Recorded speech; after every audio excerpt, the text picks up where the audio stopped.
नमस्कार दोस्तों, एक बार फिर से आपका स्वागत है अपने YouTube channel study point Maurya में। दोस्तों, आज की इस क्लास में जो स्टार्ट करने जा रहा हूँ मैं, उसका नाम है मध्यकालीन भारत। दोस्तों, ये हिस्ट्री का पार्ट है।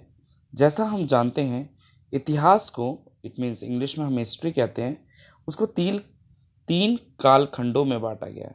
मतलब कि उसके तीन पार्ट हैं हिस्ट्री को। जो हमारी हिस्ट्री है, ठीक है, उसको तीन कालखंडों में बांटा गया है। ठीक है, पहला जो दोस्तों होता है उसे बोलते हैं हम प्राचीन काल। क्या बोलते हैं? प्राचीन काल, आप समझ जाएंगे।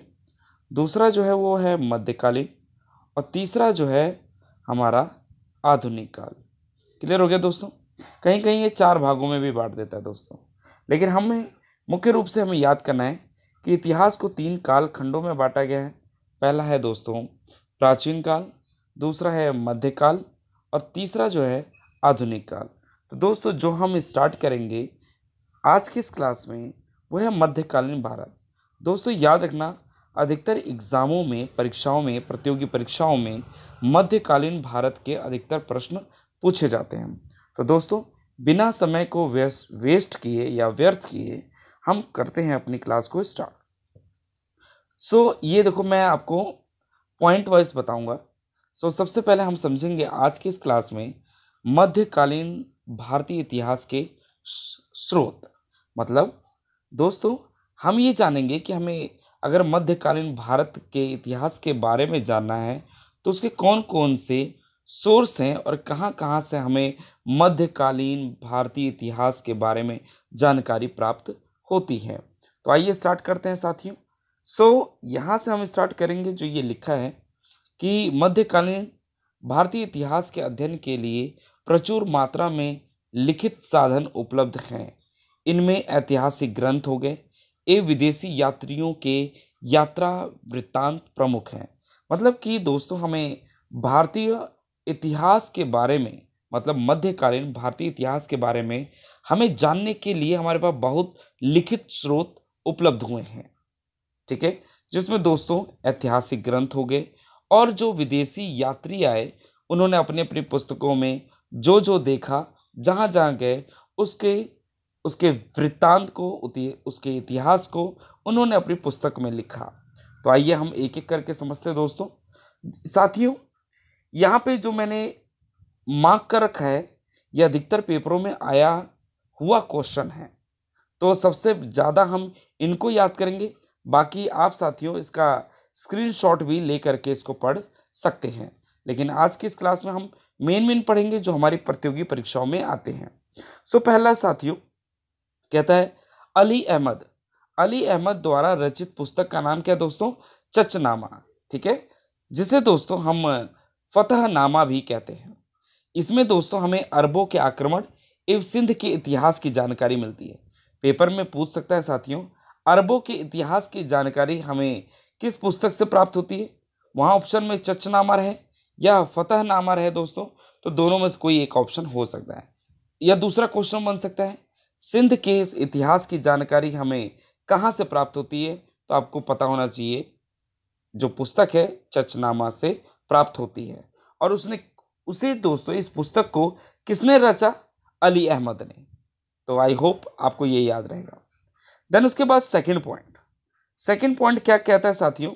कहता है उत्बी की रचना किताब उल यामनी से सुपुतगिन एवं महमूद गजनी के शासनकाल का वर्णन प्राप्त होता है।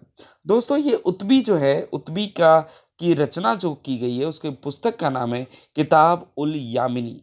यहाँ पे दोस्तों हमें महमूद गजनवी और सुपुतगिन कौन था साथियों? ये अल्पतगिन जो था, ठीक है, अल्पतगिन था, इसका ये दामाद था। मतलब अल्पतगिन का ये दामाद था, और सुपुतगिन का ये पुत्र कौन था? महमूद गजनवी या महमूद गजनी, जो दोस्तों इतिहास में बहुत ही चर्चित है। ठीक है, तो दोस्तों इनके शासनकाल की जानकारी हमें कहाँ से प्राप्त होती है दोस्तों? किताब उल यामिनी। ये किसने लिखा दोस्तों? उत्बी ने लिखा। ठीक है, आई होप आपको ये याद होता जा रहा है, और ये इंपॉर्टेंट है साथियों। ठीक है, अगला हमारा है तीसरा जो कहता है टॉपिक हमारा दोस्तों, वो कहता है कि अल बिरूनी। अल बिरूनी द्वारा जो रचित पुस्तक का नाम है दोस्तों क्या है, तहकीक ए हिंद में महमूद गजनी कालीन समाज का वितरण मिलता है। यहाँ पे दोस्तों हमें देखो, यहाँ पे इसका शासनकाल मिलता है। और जो अल बिरूनी ने जो पुस्तक लिखी, कौन सी, तहकीक ए हिंद, इसमें महमूद गजनी के जो काल था उसमें हमारे समाज का वितरण मिलता है कि समाज को किन किन भागों में उसने बांटा था। अब आ जाते हैं दोस्तों अगला, मिनहाज उस सिराज के जो पुस्तक थी दोस्तों, उसका नाम था तबकात ए नासिरी से दोस्तों हमें गुलाम वंश के इतिहास की जानकारी मिलती है। गुलाम वंश वही दोस्तों जिसमें कुतुबुद्दीन ऐबक मिलते हैं, रजिया सुल्तान मिलते हैं, इल्तुतमिश मिलते हैं। तो उन सब की जानकारी साथियों किसने दिया था, मिनहाज उस सिराज ने अपनी पुस्तक में दिया दोस्तों, जिसमें हम जानते हैं गुलाम वंश के इतिहास की जानकारी हमें मिलती है। ठीक है दोस्तों, ओके। अगला दोस्तों, जियाउद्दीन बर्नी ने उसके द्वारा रचित जो पुस्तक है तारीख ए फिरोज शाही से गयासुद्दीन बलबन के फिरोज तुगलक, यहाँ से दोस्तों गयासुद्दीन बलबन से फिरोज तुगलक के 6ठे वर्ष तक के शासनकाल की जानकारी हमें प्राप्त होती है। तो दोस्तों इसी प्रकार हमें यहाँ पे एक बार और अल बिरूनी आता है। अल बिरूनी की दूसरी पुस्तक का नाम क्या है दोस्तों, शाहनामा, जिसमें दोस्तों शाहनामा, देखो अल बिरूनी द्वारा रचित पुस्तक का नाम शाहनामा। जियाउद्दीन बर्नी द्वारा जो पुस्तक थी उनकी रचित क्या थी, फतवा ए जहांगीरी से मोहम्मद बिन तुगलक के इतिहास की जानकारी मिलती है। दोस्तों यही वो मोहम्मद बिन तुगलक है जिसको इतिहासकारों ने उसे पागल कहा, ये बुद्धिमान भी था दोस्तों, ठीक है, और ये खून पीने वाला, मतलब एक लोगों का शोषण करने वाला, इसको आदि आदि नामों से पुकारा जाता है। ये बहुत ही इंपॉर्टेंट है दोस्तों, इसलिए इसको मैंने मार्क करा। अब आ जाते हैं सबसे ज़्यादा क्वेश्चन दोस्तों, ठीक है। यहाँ जो मैंने MI लिखा है, MI का मतलब फोनू का नहीं, MI मतलब मैक्सिमम इंपॉर्टेंट है। इसी प्रकार इब्न बतूता, एक पोएम थी दोस्तों, जब मैं छोटा था तो लगा था उसमें कि पोएम थी, इब्न बतूता पहन के जूता निकल पड़े जापान में। अगर आगे की आपने पढ़ी है तो कमेंट्स में ज़रूर बताना, ठीक है।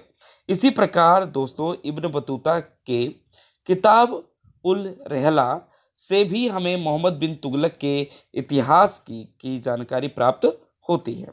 क्लियर दोस्तों, बाकी जो ये नीचे मैंने मार्क नहीं करे दोस्तों, इसकी स्क्रीनशॉट ले सकते हैं, इसको आप आसानी से याद भी कर सकते हैं।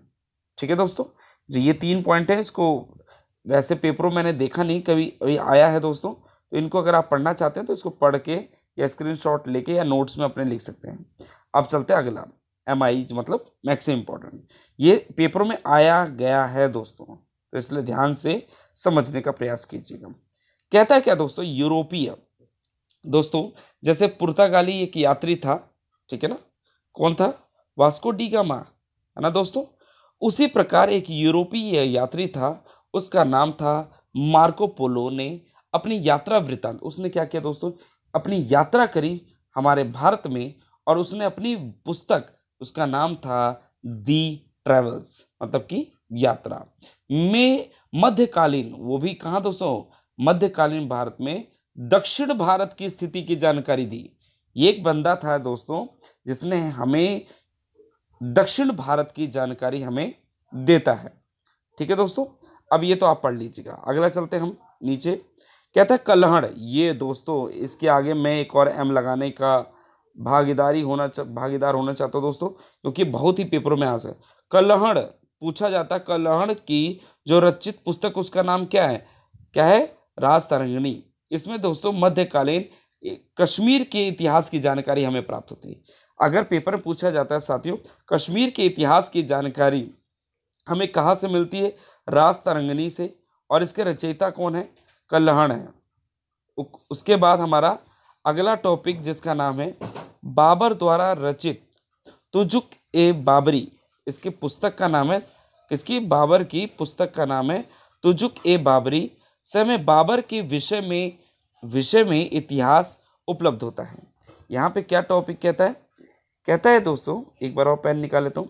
कहता है बाबर द्वारा रचित जो पुस्तक थी उसकी तुजुक ए बाबरी से, इस पुस्तक से जो हमें प्राप्त होती है बाबर के विषय में इतिहास उपलब्ध होता है कि बाबर ने कौन कौन सी लड़ाइयाँ कहाँ कहाँ और किस किस वर्ष की हैं।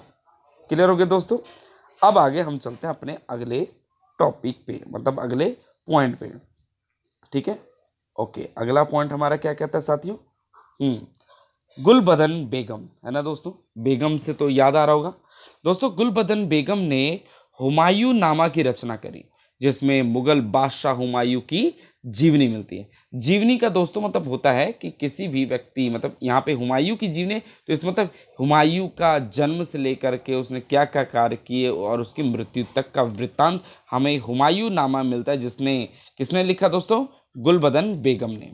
ठीक है, ओके। आगे एक चीज़ और बताना चाहता हूँ दोस्तों, आईने अकबरी अबुल फजल और अकबरनामा फैजी ने लिखा दोस्तों। ठीक है, याद रखना, ये फैजी और अबुल फजल ये अकबर के 9 रत्नों में से आते हैं। ठीक है दोस्तों, जिन्होंने, इन दोनों ने ही क्या किया दोस्तों, मतलब इन तीनों ने सबने क्या किया, अकबर के काल के इतिहास की जानकारी हमें इनकी पुस्तकों से प्राप्त होता है। बाकी दोस्तों ये आप थोड़ा सा पढ़ लीजिएगा। ठीक है, एक लास्ट है, ये मैक्सिमम इंपॉर्टेंट है। ठीक है, शेर शाह कालीन इतिहास की जानकारी अब्बास खां शेरवानी। अब दोस्तों देखो, यहाँ पे शेर है और इधर शेर है, तो हमें ये तो आसानी से याद रहेगा। और उसके द्वारा जो पुस्तक थी वो क्या है, तारीख ए शेर शाही से प्राप्त होती। मतलब ये तो आसानी से याद रखो, जहाँ शेर है वहीं शेर शेर मिलेगा आपको। शेर राइटर था, शेर पुस्तक का नाम था, और शेर शाह उसके कालीन। ठीक है दोस्तों, याद रखना दोस्तों। एक बात और मैं शेर शाह सूरी के बारे में बताना चाहता हूँ। इसी के शासन काल में दोस्तों पहली बार रुपए की जो है चलन हुआ था, मतलब रुपया का चलन हुआ था। तो दोस्तों आई होप आज की इस क्लास में आपने जो समझा वो क्या समझा दोस्तों, मध्यकालीन भारतीय इतिहास के महत्वपूर्ण स्रोत, और ये दोस्तों कैसे कुछ कुछ ऐतिहासिक ग्रंथ भी थे और कुछ विदेशी यात्राओं के वृत्तांत थे, जिसमें हमने समझा दोस्तों महत्वपूर्ण टॉपिक। जो ये दोस्तों मैंने मार्क कर रखे, इसको जरूर आप याद करें, क्योंकि दोस्तों इसमें अक्सर एक दो तो आता ही है। सबसे ज़्यादा दोस्तों ये पूछा जाता है, ये वाला कल्हड़ द्वारा, मैंने ये देखा बहुत बार पूछा गया है। कल्हड़ की कौन सी पुस्तक है? राजतरंगिणी। इसमें कौन किस चीज़ के बारे में जानकारी प्राप्त होती है हमें?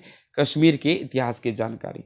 तो दोस्तों मैं उम्मीद करूँगा कि आपको ये क्लास में ही याद हो गया होगा। अगर नहीं हुआ दोस्तों, इसको एक बार नहीं, 2 बार नहीं, 3 बार इस वीडियो को देखें या इसकी स्क्रीनशॉट लेके आप इसको याद करने का प्रयास करेंगे। दोस्तों अगली क्लास में हम इसके मध्यकालीन भारत के कुछ अगले पॉइंट्स पे चलेंगे। इसको हम दोस्तों, चाहे हमारी छोटी वीडियो बने चाहे बड़ी बने, लेकिन हम इसको पॉइंट वाइज याद करते जाएंगे। तो दोस्तों मिलते हैं अगली क्लास में। नमस्कार दोस्तों।